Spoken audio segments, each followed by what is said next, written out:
You're watching All to Play For, brought to you by Joe and Coral. Hello and welcome to All to Play For, brought to you by Joe and Coral, with me, Steve Sidwell, and my former Chelsea teammate and England international, Joe Cole. Hello, Treacle. How are you doing? You all right? It's great that's a good intro. Listen, I can't even remember where that came from, but it's great to have you guys. I think it comes back to the Only Fools and Horses days, doesn't it? When I was singing that on the initiation. Yeah. That was immense, City. Maybe we'll get that at the Christmas party again. I don't think Essie and Drogba and them boys really caught wind of it, did they? Some half-price crack dice, miles and miles. Don't, it could come out. So, look, Smithy's off gallivanting up and down the country on Sky Sports duty, so there's been a tactical change. Yeah. Sub's been made. I'm in the hot seat. Are you happy, Gaffer? I'm delighted, mate. I'm on a free transfer. Yeah. We need to hit the ground running, all right? So we need to start the show with a bang. Turn them, early doors, get involved, get in their face. Yeah. No regrets. Yeah. A few cliches from the dressing room. How good were they, cliches from the dressing room? Unreal. Love them. Sunday League cliches. And no matter where you are in the country, like, who are you playing for? Even in the Sunday League, like, it's the same. I'm talking the same shit. And when I'm playing for my Sunday League team, like, I see when I'm playing Chelsea, let's get in their faces early, lads. Do you reckon that still goes on? In the top? Can you see Grealish going to Kev? Hey, Kev, listen, turn them early doors. Greenwood into Ronaldo. Ronnie, turn them. Mate, I'll tell you, there's a few old school managers still lurking about in there. There is. Well, look, we're talking about football, men and women's, so let's bring in our guest. Yeah. Our guest today is a Leeds, Doncaster Bells and England legend. Yeah. Who's absolutely a top-class pundit now.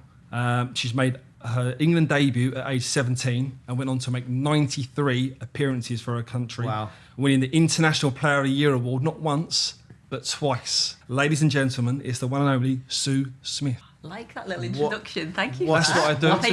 That's what I do. Well, I just get it and give it to the good players. That's I made a career with that. So look, is that the same in men's and women's dressing room? Them cliches, they still come out? It's exactly the same. Yeah, Really? and I was laughing when you guys were saying it because no matter what level you play at, you always get that. So it's get in their faces, get stuck in early on. If you're like a midfielder, it's like, can you get the ball, give it easy. You know, it's those sort of things that no matter what level, whether it's male or female, those cliches are there. Was you a shouter in the dressing room?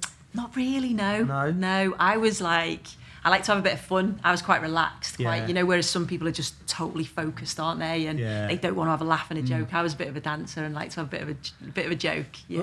The one that always got me, like, no regrets. No regrets. Oh, yeah. Come on, no regrets. What's that about? There was some nonsense. There were some rubbish ones. Yeah. So look, we're talking about the women's game. It's just literally going from strength to strength at the moment, isn't it? It really is, yeah. And it's great to see. And I think, you know, looking back to when I first started playing, it was very much like I had to play for a local boys team because there wasn't any girls teams around. Wow. Whereas now there's so many opportunities for young girls to get involved early doors. They've obviously got academies linked to WSL sides, linked to championship sides. So they're getting good coaching from an early age, really. So they've got that good sort of structure in place that you can progress through. Same with the England team. I went straight from, I was playing for Tranmere Rovers, went straight into playing for the England women's team at 16, which was just a massive step up, you know, whereas now they've got the age ranges that you can go through. And so, it's just getting better and better, and it's just great to see. So Karen Carney was a similar sort of journey. She was in the England squad at a young age. How was that when you first, like 17? Imagine, I mean, I got in at sort of 18, 19. How was that going, walking into that dressing room with all them, with all the women? Yeah. Because you're still a kid, aren't you, at 16, 17? Yeah, and it was tough even just like going away from home for like long periods of time. And you've watched these women and you've sort of, I suppose they're like your role models, aren't they? And you go in, you're a bit like, wow, this is... But yeah, I think as well as a kid though, you don't have any fear. You know, I just wanted to play. I was just like, let me have an opportunity and let me play. So I think I made my debut at like 17, but it was just a big step up from playing at Tranmere. Probably not getting the coaching that we would... You know, they would have got now, to suddenly like every day you're getting coached. And it's just things like, you know, knowing the right things to eat and stuff, because you're going from a completely amateur at Tranmere, like paying to play, to then suddenly you're at a professional setup at England. So I just want to go back on there. You said like when you started, you went into a boys team. Yeah. So how did you feel going into that yourself, and how was you accepted then as well? Yeah, they were great. The lads were great. Even now, I'm still mates with a lot of them. I still play five-a-side with a lot of them. And what age was that? I was 5 when I first started. Wow. So I went to watch my brother play. So my brother played for the local boys team, and the manager there was great. He was like, if she wants to play, let her come and play. And my mum and dad had took me to dancing and gymnastics and sort of girly things. And I was just like, it's not for me. You know, just wanted to play football. And so the boys were great. It was just a bit. I had to get changed in the referees' room. They got changed in obviously the changing rooms and stuff. So my little girl Sue, she just played her first game yesterday. It was we was at a wedding Friday night, and she got a late call up for the boys team. And I'm like, can't miss it. Like little girls, they won the game 8-1. She played right back with the boys, and she absolutely loved it. Like, and that's the first. Like, she's in year 7 now, and now I've got my 2 boys and Ruby all want to play at the weekend. Like, who do you go and watch now? Wow, it's unbelievable. But the boys were great with her. Yeah. And she actually got man of the match. Woman of the match. Yeah. I think it gives you a good grounding as well, playing against boys. Like, I played up until I think I was 12 when I was stopped playing. I had to go find a girls' team then. But yeah, it's a lot of girls. I think Kaz would probably be the same. Rachel Yankee, you speak to a lot of the girls similar age where they've started at boys' team and made their way through. But now there is opportunities for girls to go into girls' football, which, because there's a few of my mates that wanted to play girls, or they wanted to play football, but they didn't want to play with the lads, so they didn't have that. So they maybe went into a different sport. I had the same thing with my little girl, Emmy. She's 6, and she was in the garden, and then she started kicking the ball with the boys. Little left chucker as well. Yeah. And I'm thinking, so my eyes lit up, and like that Jerry Maguire scene at the end where the kid throws the baseball and he sort of looks at it to go, there's a pension fund there. And the wife looked at me is to say, no, child, come on, we've got 3 boys, just give me the little girl with a pink dress, please, don't put football boots on her. But I'll be happy. But in terms of, like, obviously your girl and girls now, do you reckon that's down to the TV coverage that's getting exposed and it bringing it early into schools? That's why they're getting involved? Yeah, I think that helps. I think when you can see your role models on the telly, like growing up, my role models were all male footballers. I didn't really have any female role models. There wasn't anyone to watch on the TV, or I thought, well, I support Everton. I want to play for Everton. Didn't know that I couldn't play for the men's team. I support England. I want to play for England, but didn't know there was that journey or that pathway. Whereas now, I think watching it like live all the time, and they've got new fans, I think, which has been good. They've got a lot of new supporters that have watched the game for the first time and thought, oh, actually, this is okay, because I think the progression on the pitch is massive, and I think that's down to being professional and being professional for a few years now. It's getting better and better, so people want to watch it now. I think that the TV coverage is great for the game, and will only help it grow and inspire more young girls to play. So I take my boy sprint coaching down at Kings Meadow, and I took him down on a Wednesday and one night, and Chelsea ladies were playing Champions League fixture there, and I could not believe like the sort of focal point on it, really. The fans, the TV, there were smiles on faces. It's really big now, isn't it? Yeah, it is. And I think that's what they want. They want it to be like a bit of a one club thing. So if you support Chelsea, you support the women, you support the men, you support the younger teams coming through. And Chelsea do it well. They've got like good support, and I think that's where it needs to get better. I think they need more fans. So it's great that people are watching it on the telly, but get them to grounds, get them watching the game sort of week in, week out. Yeah, Chelsea do it well, and I mean, I get accused of being biased, obviously, but they do it well. I know Emma, because Emma's dad used to manage the pub team, which all the boys around our local area used to play in. So Emma actually helped him coach as she was a young. Okay. And it was a proper rough and ready pub team. So Emma's been in football, and she's built up right the way through the levels, and she's done an unbelievable job, hasn't she? I said it. I think I've said it on here, Sue. I think she'll be the first lady to translate into the men's game. I think if the opportunity come, I think knowing her as a character, she could stand there in front of and more than hold her. I don't know how well you know, but she's a strong woman. Yeah, she really is, and I think, like you said, she's built her way up, hasn't she? And when you look at her coaching style and and not technique, I suppose she's very meticulous in everything that she does, isn't she? She wants to sort of do that little bit extra, get those little marginal gains, and you just think everything that she does in the women's game that can translate into the men's game. I think if you're a good coach, you're a good coach. It doesn't matter. Like some of my best coaches were men, that got the best out of me, and I think it's good to have those in the women's game, male Yeah. coaches, female coaches, and why not have a female coach in the men's game? But it's just having that first one, isn't it? It's like there's a lot of pressure. If it doesn't work, then is that it? There'll never be any more. So going on coaches there, you got Serena Wiegman now that's took over from Phil Neville for the England international women's team. Do you think it's important that female coaches are in managers or head coaches of female teams, or like you said there? I know you said like the men can come into it as well, but what's your opinion, or anything that you preferred? See, I don't think it matters. I just think if you're good enough, it doesn't matter to me at all whether it's. I get the argument of if you have a very good, strong female coach of an England national team, then it might inspire other young female coaches to come and do the same. But like Phil Neville did a great job, and he obviously took England to where they were.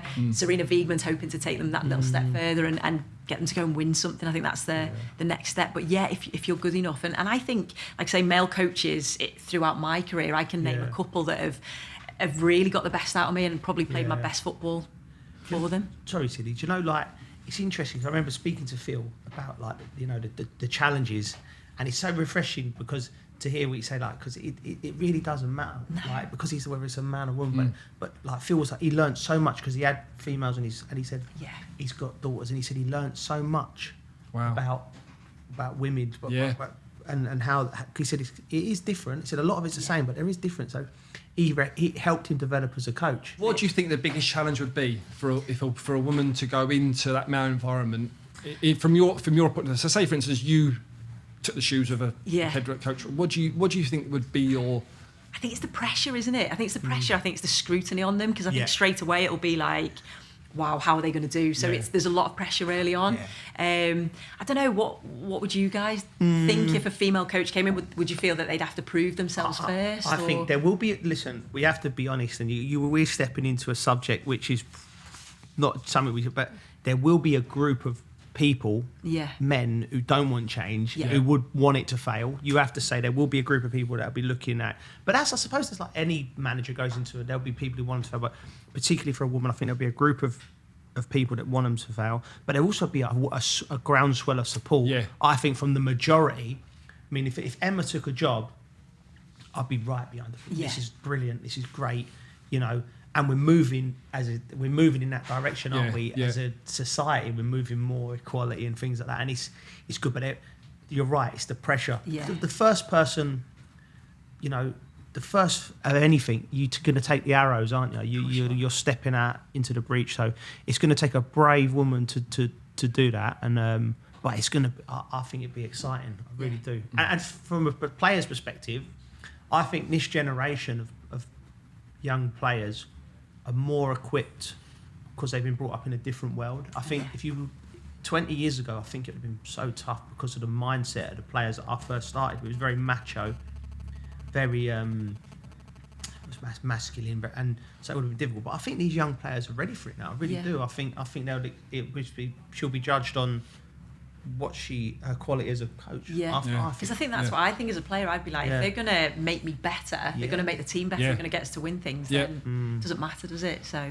well, look, you didn't choose to go into coaching and managing. You went into media, punditry, and I think you're one of the trailblazers to do it as well in that side of it. How you look like you enjoy it because there's a smile on your face all the time. It seems like you love it, and it's sort of that pathway that you want to do. Yeah, and all the way through my football career, I've always enjoyed the media side. I remember in 2005, I got dropped from the Euros. We had the home Euros. I didn't get selected. Absolutely gutted. I just wanted to go away. Wanted to go on holidays, lay on a beach, and just forget about it. And the BBC actually phoned me up and said, "Do you want to become, a pundit and do a little bit on this?" And I was like, "Nah, don't want to do it. Just want to get away." And I got convinced. Spoke to quite a few people, and they said, "Go and do it. Like, go and experience that side." And it was tough at first because you're sort of commentating on your mates, your teammates, your team that you want to be playing in.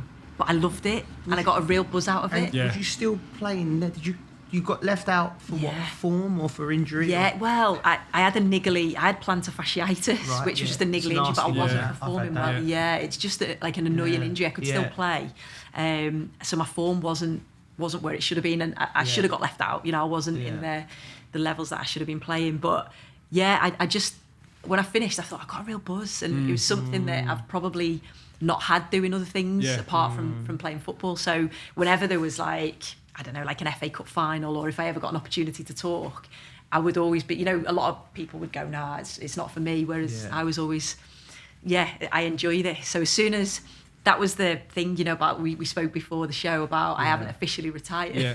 Still think I can get out there. We all but do. I think it's because the media started to take off. Yeah. So I started to do more media, and I had to make that decision. But I always thought, well, if it doesn't quite work, maybe I could go back and play for a little bit. So look, we've all got into punditry and media, you know, and you get that.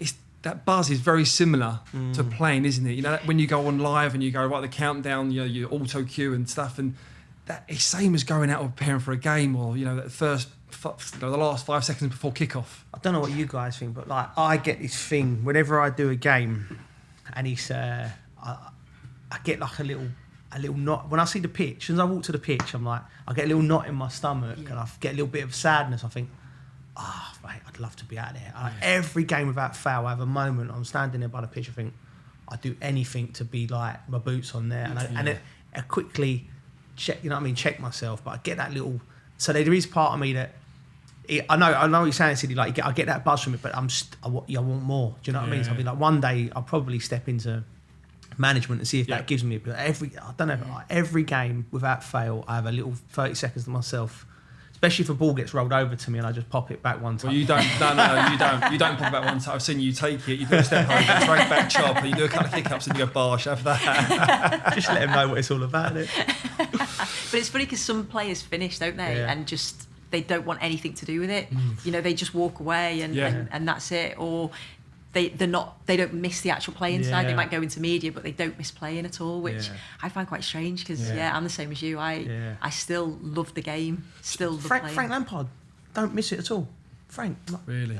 Rio, don't miss it. Wow, mad. Yeah. You can still play though, couldn't you? Nah, certain. You've got a cameo. You've definitely got 10-15 minutes. 10-15. I've got 10-15 in me. Yeah, in the right team. I'm still out there. Terry's over there. Some of the places he tried to send me as well. My lord, we won't go into that.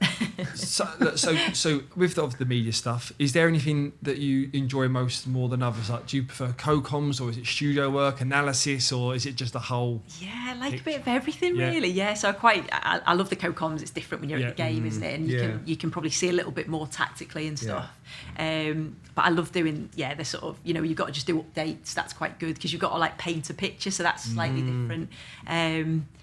So I like doing it all because at first it was just about I wanted to just be a pundit because I thought that's like what everyone sort of did and everyone went into. But then when you do the other things, you have to use different skills, don't you?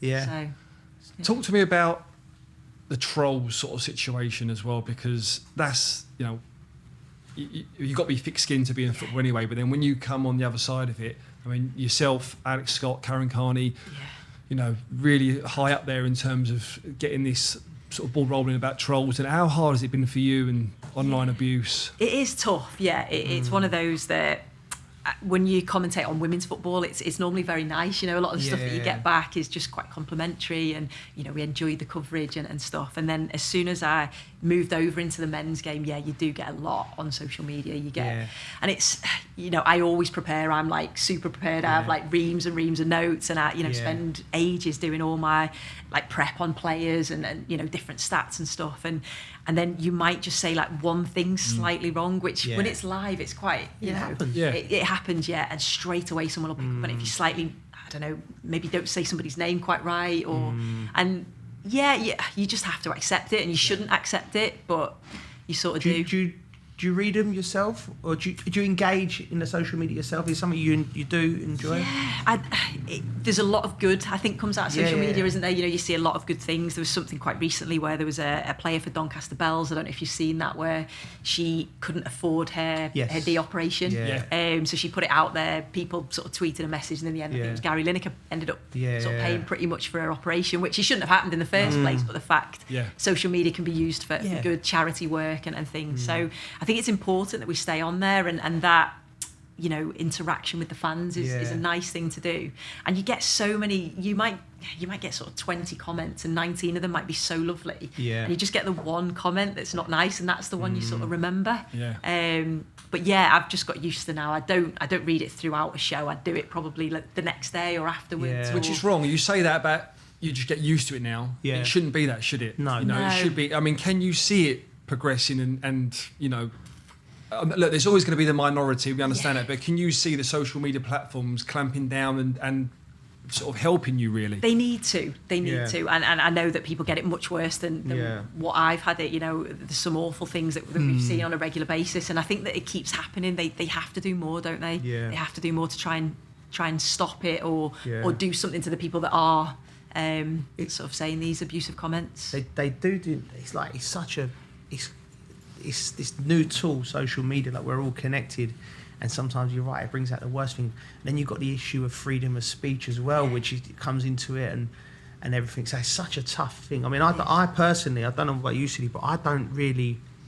I'm not on any of I'm on Instagram, but I'm not on it properly. You know, I pop in and I don't engage. But I see when I'm doing the punditry, I see what the lads are on it all the time, scrolling through all this. Yeah, you know, and I'm like that now. So I've never really engaged with it. But if you are someone who engages with it, it must be so difficult. Yeah, isn't it? Yeah. You know what I mean, it's like I'm sure it's the same as the women's game as well. As soon as you get on the coach after, you see players now back into my career straight on their phones. Really? Whether they've had a good game or a bad game. Yeah. And they're looking to see all the plaudits or you know, what's being said about me is like you're half looking at it, and then there's a few giggles down the back of the coach where someone's going, he's getting absolutely battered. It's the worst thing to do, isn't it? To go looking. Yeah. It must be so. And these lads as well, it's second nature. It's like they've been brought up with it. Do you know what I mean? It's like definitely. I'm still at that age where, for some reason, they just miss me. I've not something that's in my sphere. I don't really do it well, but. You're right. For young players, it's not going away because everything's on the phone now, ain't it? So it must be so difficult. Well, look, we absolutely love your work that you're doing on TV. Right, so let's crack on. The next part is what really happened. So, what really happened? Where we pick a moment from your career and we want to know more about it. So, I'm going to go back to 2012. Oh no, I'm so bad. Your Doncaster Bell's debut. You scored your first goal, and then 10 minutes after, you get stretchered off. Yeah. So. Take us back to that game that day. Did my ACL, because again we were talking off the show and I was sort of saying I wanted to sign for Doncaster Bells just because they're just a team that growing up they were always so successful, and you know, they played at the Keep Moat, and I knew the manager really well. He was John Buckley, ex left winger, so he was saying I can make you a better player, you know, in your last stages of your career and stuff. And first game, scored my first goal, made up, and then I did my ACL, which was just I did my ankle. I dislocated my ankle and broke my leg sort of 10 years previous. Right. That was a nightmare to come back from. But my ACL was just frustrating, and I think because I was a little bit older as well, and obviously the Olympics were coming, they were around the corner, so I was in the squad of 30 for that.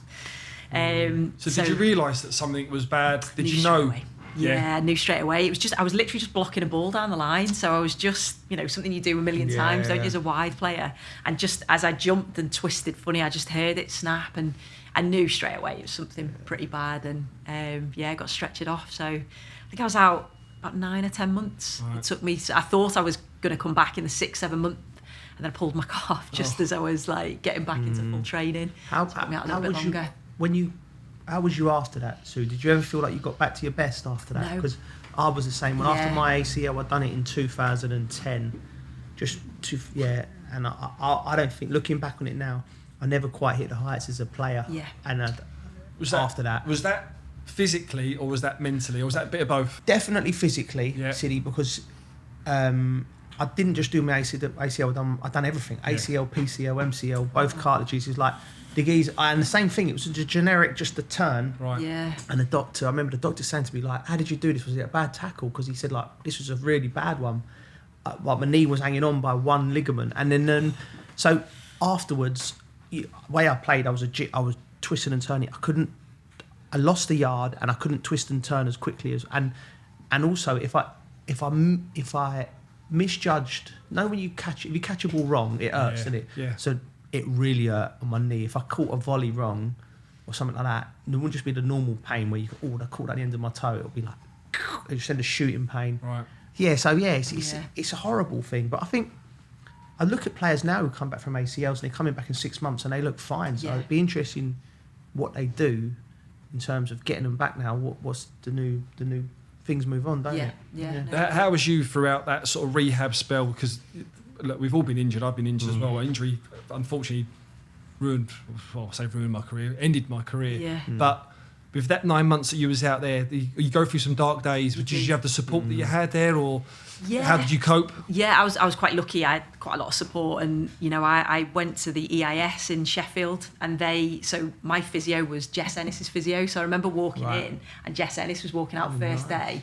And I thought, wow, I've got a good physio here. Wow. And he was brilliant. And I just worked with him sort of one-to-one until I got to the stage where I could go back to the club and sort of work with the club physio and the club doctor and stuff. But yeah, it's just hard, isn't it? Because you're in a gym and you're working and you see your teammates out on the training field, and that's difficult. That was even going to games. I used to hate going to games, and that sounds awful because you want to support your team. But I was just like, I just want to be out there, and you know that it's a long-term thing. So it's not like, I don't know, it's a tweak of your hammy and you're going to be back in a couple of weeks. You know that it's like 9-10 months, and that was I had to really set myself little targets. I don't know if you did the same. So it was like, after a month I want to be doing this, and after 2 months I want to be doing this, and that's the way I got through it. But then when you have those setbacks, that's when it's hard, because like I say, I thought I was coming back and then I pulled my calf.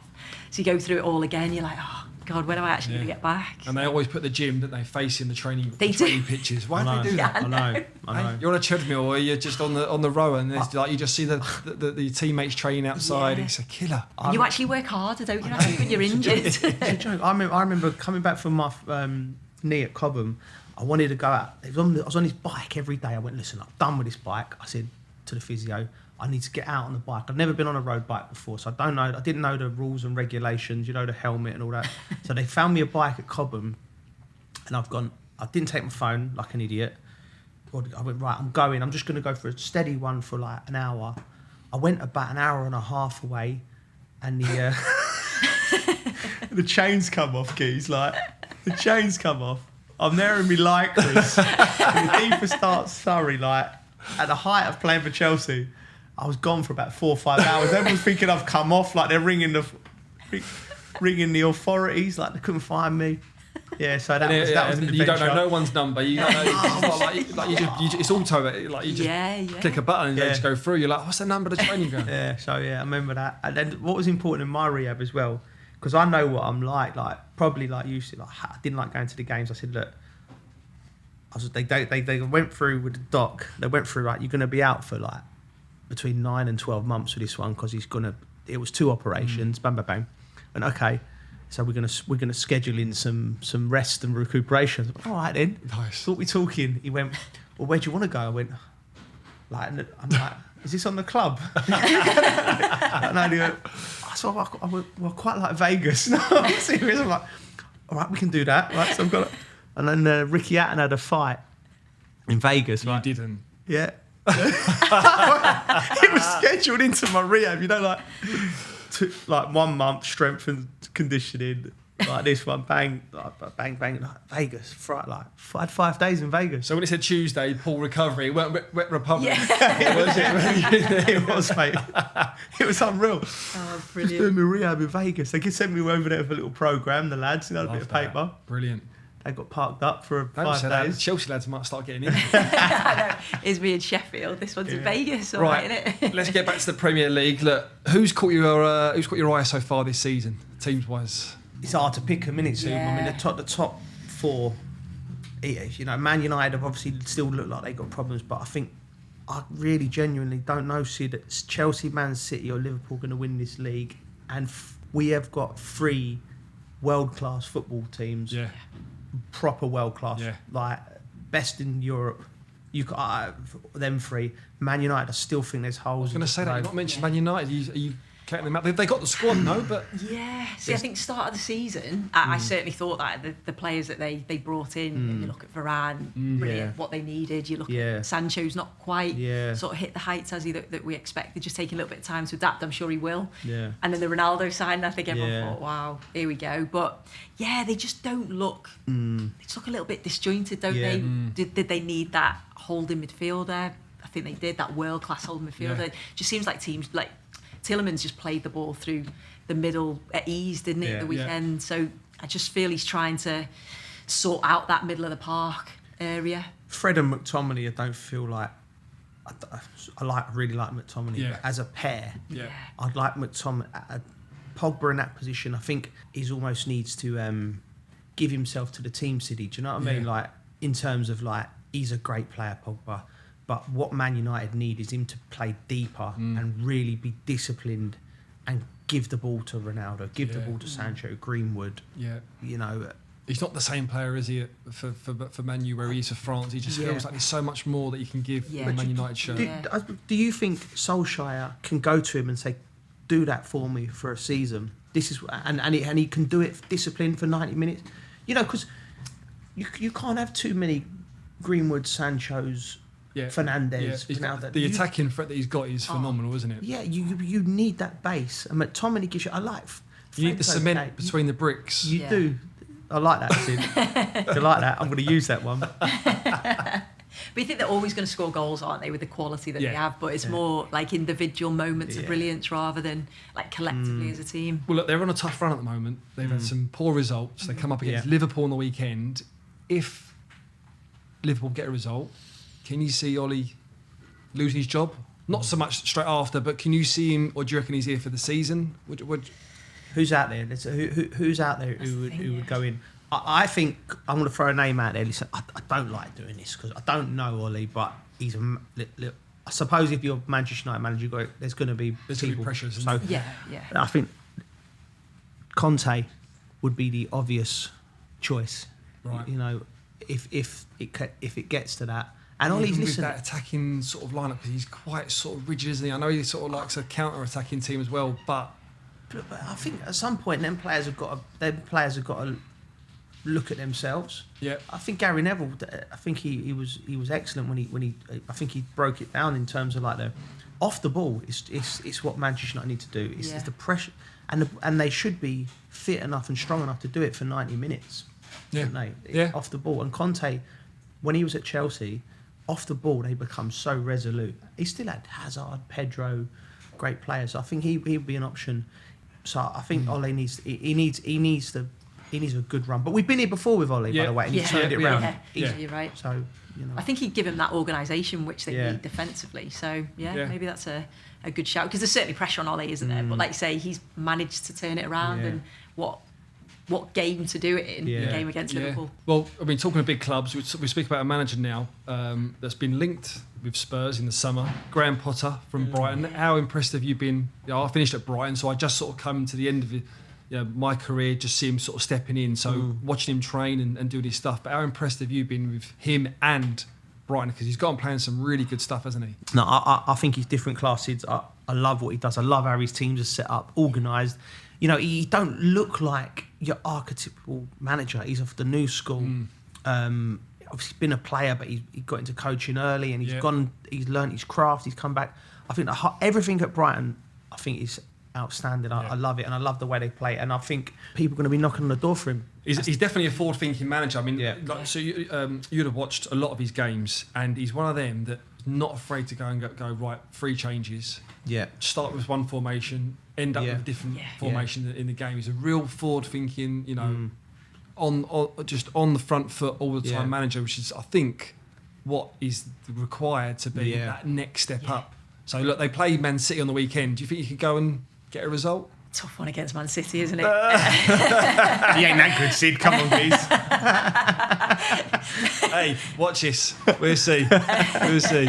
We talk about experienced managers. So you're an Everton fan, is that right? Yeah. What was your feelings when Rafa Benitez took the hot seat there? I was quite mixed. I think that really? I had so many sort of Everton fans, friends that were messaging me going, "What on earth are Everton doing? You know, this is a bad move." And I was a bit like, I see that because I see the whole small club and the whole Liverpool connection, but at the same time, he's a very good manager, and I thought Everton needed something, a bit of structure. Obviously, Carlo Ancelotti, you know what a coup that was for Everton, but then he went, and they were linked with a lot of names, and I was just a case of just give him the benefit of the doubt. Let's see what happens, and he's done brilliant. You know, I think with what he's had in terms of injuries to key players, Richarlison, Calvert-Lewin out. Yeah. I think the drop off then to Iwobi and Rondon is quite a big drop off, quite a big gap between those two. But he's got them organised, he's got them playing a certain way, because you could see at the start of the season he was like, what's Everton's assets? Calvert-Lewin, get him in the box, get deliveries into the box to him because he'll score your goals. And then he, bless him, went and got injured. But the two signings, have been absolutely brilliant. Right, so talking about Rafa, let's go back to one of his former clubs, Newcastle. We've just learnt this morning about Steve Bruce, left the club by mutual consent. What's your whole views on, first of all, the takeover, and then obviously manager-wise, but takeover-wise, it's huge, really, isn't it? Takeover-wise. Yeah, it's huge, and it's something that Newcastle have wanted for many, many years, and you kept thinking it was going to happen. It didn't quite happen. You could just see by the celebration of the Newcastle fans, they were absolutely delighted. And they're obviously one of the big boys, aren't they? They're looking to big boy. the big boy, with the amount of money, and it, it's not going to happen overnight. You could see by the performance at the weekend, there's a lot that needs to be done there. There's a lot of players that need to come in. I was going through the squad and I was thinking, if they're going to win the Premier League, they're going to go and win the Champions League, how many players realistically would stay in that side? Two, maybe one or two. Yeah. Sam Maxim, but he needs to kick on.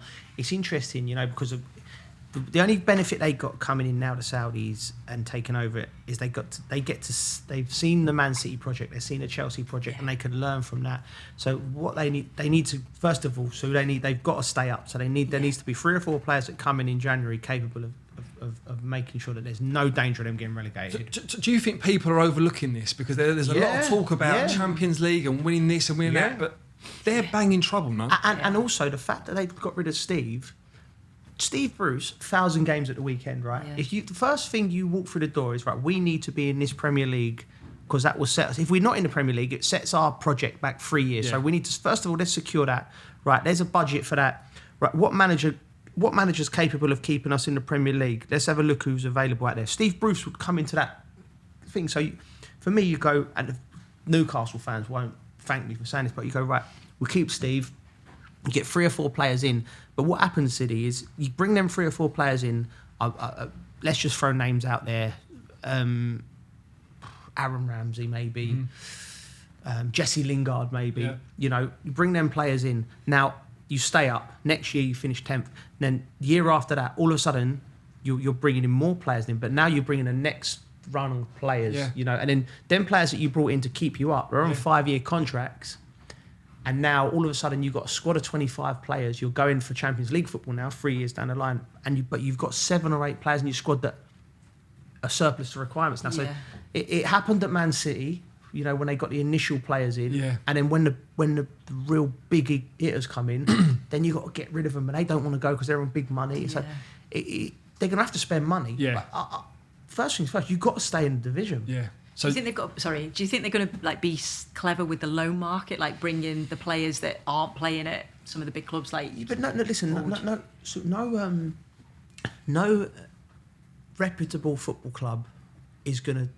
They know they've got the money. So they go, we want to take them on loan. All right, we'll have. First of all, don't talk to us unless you give us a £5 million loan fee. Yeah. And so they're going to get. It's going to be difficult for them. I question who they've got on the football side of things, because who's going to help them, because you can have all the money in the world and it not be important, but you don't want to get effectively taken for a ride, and there's plenty of people in this game who will take people like that for a ride, so they need to do it very clever. You need like a strategy, don't you? Strategy. Well, that's where I was going to say, this is totally a different takeover to the likes of the Man City one and the Chelsea one, because there was a nucleus already in them squads, wasn't there? Whereas this is near enough a total rebuild, isn't it? Yeah, and it is. You need a strategy. You need people in the right positions making those big decisions. And because, like we've said, it's not going to happen overnight. It's going to be a gradual process, isn't it? And the first thing now is make sure they stay in the league. Yeah, they need good players through the door, City. Yeah, good players who've known the Premier. That's what I said.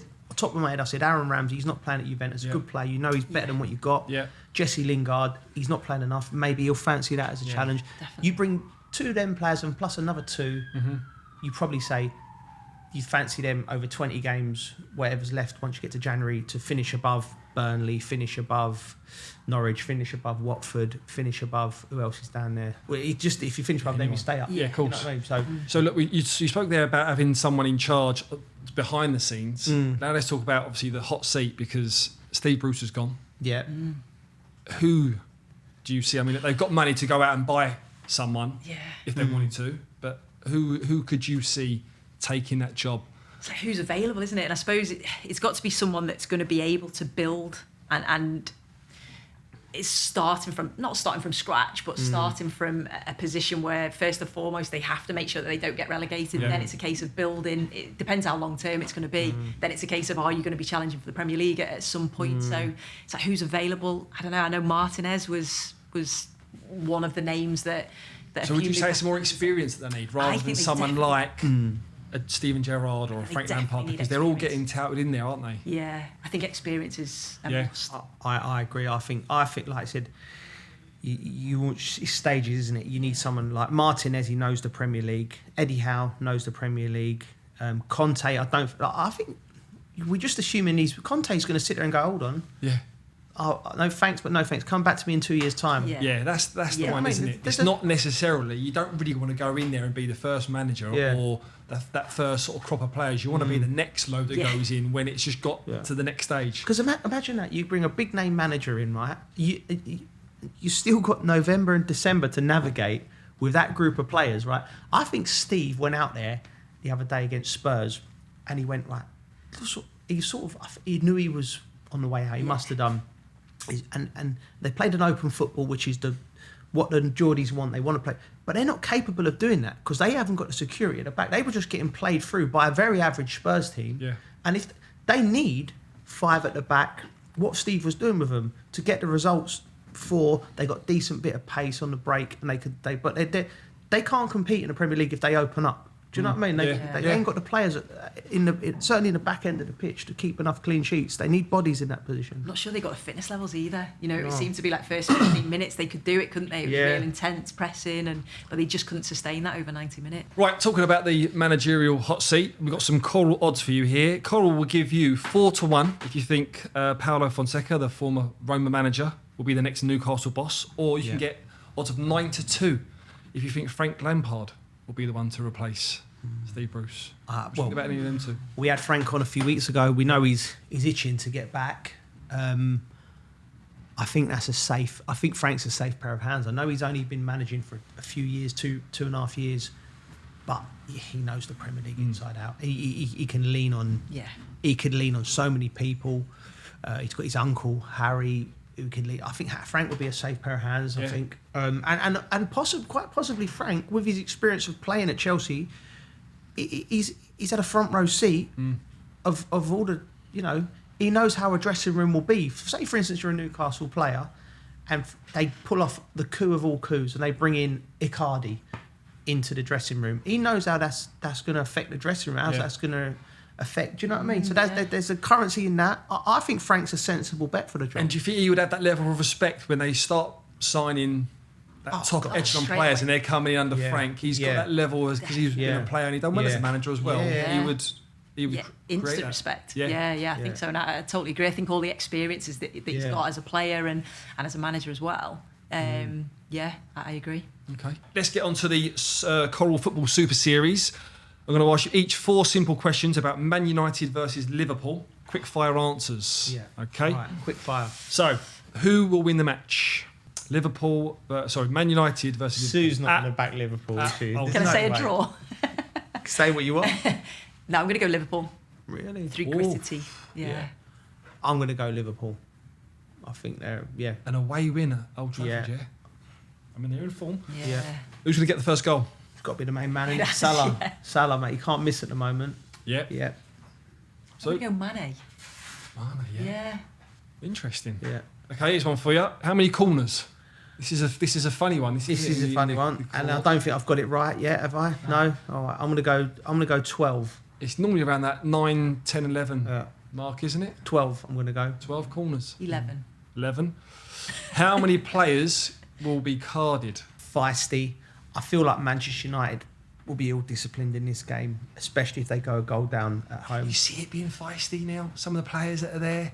No, I think it'll be not feisty. I think it'll be temperamental and catty. Yeah. I think the Manchester United players, I think they're under huge pressure to win this game, and if it ain't, I think there could be a little bit of a toys at the pram moment. I think by some of them. So I think 5 cards. 2 I think cards. 3. 3. Yeah. Yeah. I fancy sending off as well. Wow. But yeah, I think that'll be a decent bet. It's a new one. Okay, people at home, you can head over to coral.co.uk, answer the questions correctly to win cash prizes, but please gamble responsibly. We are big advocates of gambling responsibly here. More Coral odds that's just come in. Coral will give you 40-1 if you think Mo Salah will score a hat-trick at the weekend. I think that is phenomenal odds. I do. Yeah, I do. 40-1. We said Salah could give you the first goal scorer. A few penalties maybe. 40-1 you can get for a hat-trick. And you're arguably talking about the best player in the world at the moment, aren't you? Yeah. In current form. So it's decent. Yeah. Right, okay. Well, Sue, absolute pleasure. Thank you so much for coming on. Thanks, Sue. Oh, thanks for inviting You've me. made the It's been debut great. go really seamless to me. Can we just say a little mention about City's debut? Which was outstanding, wasn't it? In the hot seat as well. I know, brilliant. Like, unbelievable. Yeah. First Class. impressions count and might be here for the next one. We'll see. Remember to find us on Joe YouTube channel or wherever you get your podcast. You have been listening to the All to Play For podcast brought to you by Joe and Coral. We'll see you next time. Cheers. You've been watching All to Play For, brought to you by Joe and Coral.